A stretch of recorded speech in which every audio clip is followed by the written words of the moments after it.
I bought the Switch 2 from release specifically to play it handheld. And the fact that I barely do it anymore is specifically the reason why it's my favorite thing in the living room. You buy a Switch and you expect the handheld nature of the device to be the primary event. The fact that you can play it on the sofa, in bed, on trains, in transit is specifically the reason that I purchased one. And also quite critically, when the TV is otherwise occupied, then you have something else that you can play with. And that's the whole pitch from a Nintendo, right? That's literally what they've been selling for years. And the upgrades from the Switch 1 or the Switch OLED, if you had that, to the Switch 2 are pretty obvious. There is a better screen. Some people argue that the OLED looks better, but it's at least larger, it's really bright, colorful, and responsive. There's the better performance, which was absolutely needed. The old one I think was 7 or 8 years out of date, and even when the Switch 1 did come out, it was already underpowered. Not to say that the Switch 2 is overpowered at all, it's still considerably underpowered if you compare it to a PS5. But it's much better and it can handle larger loads. The Joy-Cons are greatly improved. I really love the satisfying click that you get from the magnetic connection point. They also seem to have fixed the drift problem, at least I haven't experienced that anymore. The docking experience is also much smoother. There's no more sort of rigidly trying to find the point. You can quite easily slot it in and it stays there very firmly. So I really feel like they've done a big improvement across the board. And on paper, it's everything the original Switch should have been and a little bit more. But once you actually live with it, the experience does shift quite dramatically, in my case at least. Docked mode started to look really good on my big TV, especially with that 4K 60Hz. The Switch 2 looks really fantastic on a big TV, especially with that addition of 4K. So much so that the handheld version became the backup, and me playing it docked with a TV actually became the main event. So what are you actually looking at? Let's not get anything twisted, this is still a brilliant hybrid console. You can break this thing out handheld, even now with the new tabletop design, utilizing the Joy-Cons as a mouse. It's got 4K output when docked with a big TV for supported games only, upgraded Joy-Cons, and it's got a lot of cross-compatibility with the Switch 1 devices and also games. But here's what it isn't. It is not trying to win the Power War game with the PS5 or the Xboxes of the world. It's Nintendo making the Switch more modern, more polished, and more user-friendly. And that's a good thing. The Switch 2 is still a Nintendo console first and foremost. And that means it wins out on simplicity, co-op, and flexibility. My first experience was brilliant. It was shockingly simple to log in, activate my account, pop in a game, and play. No drivers, no mucking around with any settings. And coming from a gaming PC, that was delightful. It was absolutely fantastic. I loved how simple it was to just turn on and play anywhere, handheld, or even docking it into my TV for the first time. And docked mode was really where it clicked for me at least. 4K in supported games and 60 FPS when Nintendo actually supports it. Mario Kart being the obvious benefactor looked phenomenal. I loved its rich colors and it really immersed me into the game like I had never been before, to be honest. It's not trying to be the most powerful thing in the room. And once you accept that, it really stops being a weakness, I found. Nintendo doesn't chase raw performance. It chases optimization. When they build a game specifically for this hardware, Mario Kart, Donkey Kong Bonanza, or any of their first-party titles, they squeeze every bit of quality out of the system. And the result is really fantastic. It looks polished, clean, and colorful. It won't blow you away on a spec sheet, and it's not trying to, but in your home, on your TV, it will look genuinely brilliant and you will have a fantastic gaming experience with it. So what are the hardware changes that I loved? The new Joy-Con magnetic attachment is something you notice daily. Actually, every time I've used it, I notice how fantastic it is. It feels satisfying and modern. It makes the whole device feel more premium in your hands, more than the Switch One ever did. The screen isn't OLED, and I know some people are a little bit annoyed about that. It's a fair criticism, but in real use, it's sharp, bright, and colourful.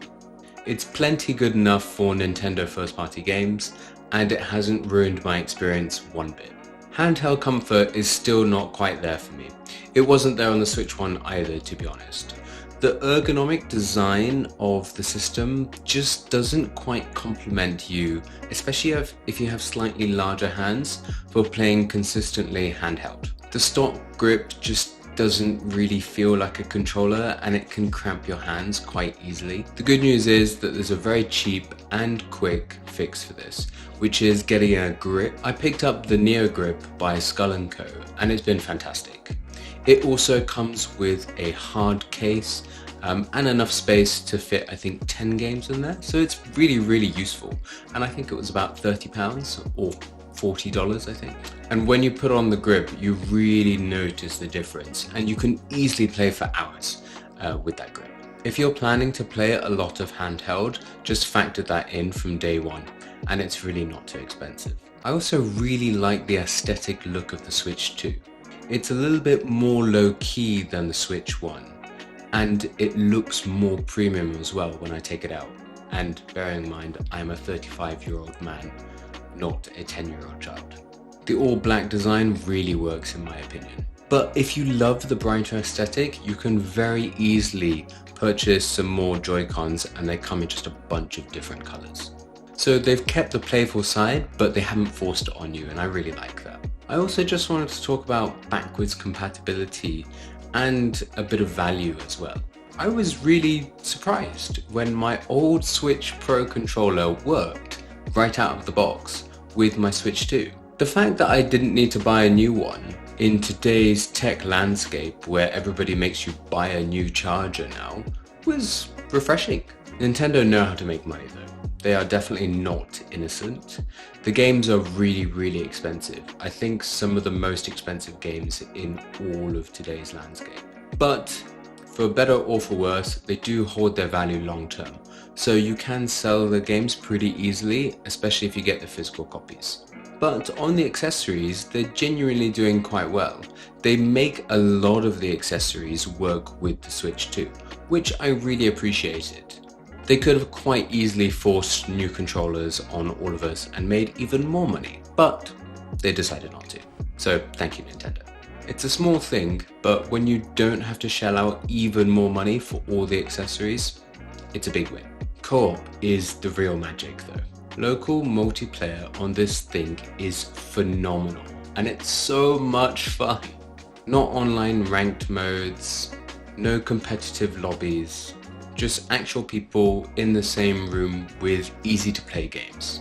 I went to a friend's house lately and we just played Switch Sports. We all had a great round of golf and it was so much effortless fun. Well, effortless for most people. Simple controls, simple setup, zero drama. That's exactly what you want. It became part of the evening rather than something that actually interrupted it. People who hadn't touched a controller in years were very quick to adapt and learn and play with us. When most gaming today involves accounts, user accounts, menus and downloads, Nintendo still understands just pick up and play. And that's genuinely rare now. It makes the console accessible to people that don't call themselves gamers, and I love that. And here are some things that I'm still genuinely blown away by. The fact that you can carry 4 Joy-Cons in a tiny little case that I got for free with my grip. The Joy-Cons easily come off and slot into a little pouch.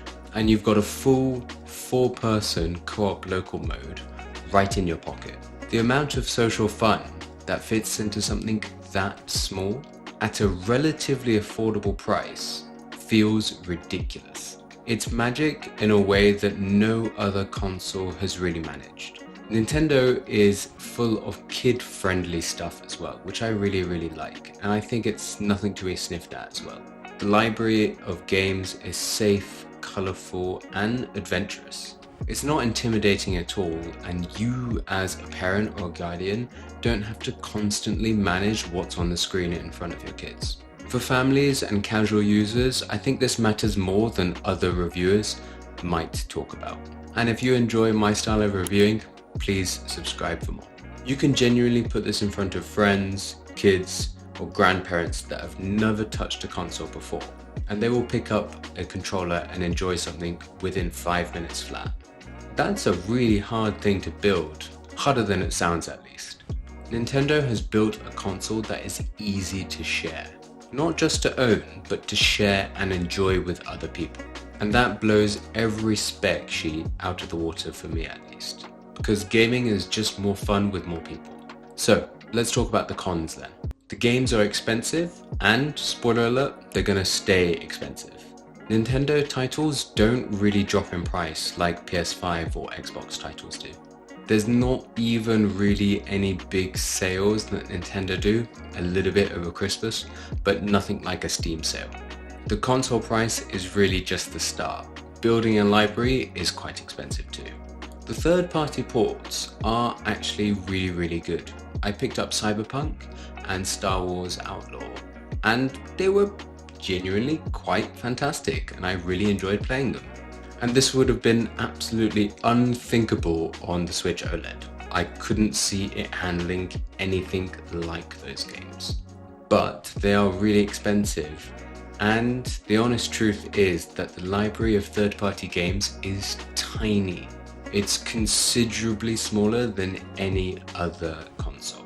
The harder con to talk about, for me at least, is the raw power ceiling you will hit on some gaming titles. FIFA 26 is a really good example.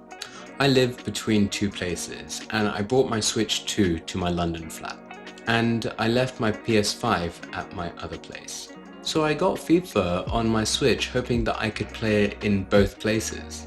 And it's playable. You can definitely play, have a good game, even enjoy it with a friend. But it is noticeably behind the PS5 version.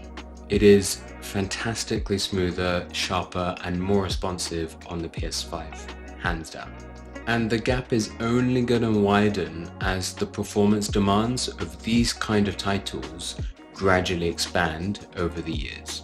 If there are specific titles that you love that you know will get even more demanding, that push the hardware, it's worth being honest about yourself with that before you commit. And the handheld comfort point is really worth repeating. Long sessions without a grip are really uncomfortable and they will hurt your hand. And to be honest, I think at this price they should be comfortable. Solvable and cheap to fix, but I think knowing this upfront is really important. So why don't I use the Switch 2 properly? I honestly bought it thinking that handheld would be the main use case. I'm very often stuck in the situation where someone else is watching the TV, and I would like to game with people or around them at least. And I also really wanted something that I could take with me when I travel for work. But the reality is, I play mostly docked now, on a big TV with my old Pro controller. Not exactly how Nintendo marketing sold it to me, and honestly, not how I imagined using it. But here's the strange part. I love that the handheld version exists, even when I'm not using it at all. Just knowing that I can take it out of the dock, move it around, or play it in a completely different room is really nice. It's lovely having that flexibility. It changes how the console feels. It feels free rather than fixed. Portability is valuable even though you know that's not your main use case. It gives the console a flexibility that no other console has on the market, and that is its unique selling point. So, who should buy the Switch 2 and why should you buy it? If you love Nintendo games, can't live without multiplayer, and you want to play with other people that aren't necessarily gamers, like kids, family members, grandparents, You want a console that just works, without gaming feeling like a big project. Do not buy it if you're chasing raw power. You will be disappointed. Don't buy it if you're looking for a big third-party library. There isn't one. And cheap games. There are no cheap games in the Nintendo library for the Switch 2. Also, don't buy it if you're looking to replace a PS5 or an Xbox or anything like that. It's not going to work out. And for that reason, the Switch 2 isn't a universal recommendation at all. It's a very specific one for a very specific type of person. The question is if you're honest with yourself about its shortcomings, and if you like everything that it offers to you, then it's definitely for you. The Switch 2 isn't about power, it's about flexibility. Other consoles give you way more performance. This one gives you more ways to play, more people to play with, and more situations where gaming can fit into your real life. I don't use the Switch 2 how I thought I would. I mostly use it docked with an old Pro controller, like a living room console. But I still love that it can be something completely different when I want it to be. And that contradiction is the whole point. It's the best console that I don't use properly, because using it properly was never the point. So after everything, the docked sessions, the party nights, the Mario Kart on a big TV with people who haven't picked up a controller in years, the thing that sticks with me is this. The Switch 2 doesn't ask you to game on its terms. It bends around your life completely instead. And for a console I barely use the way it was designed, that's probably the highest compliment that I can give it.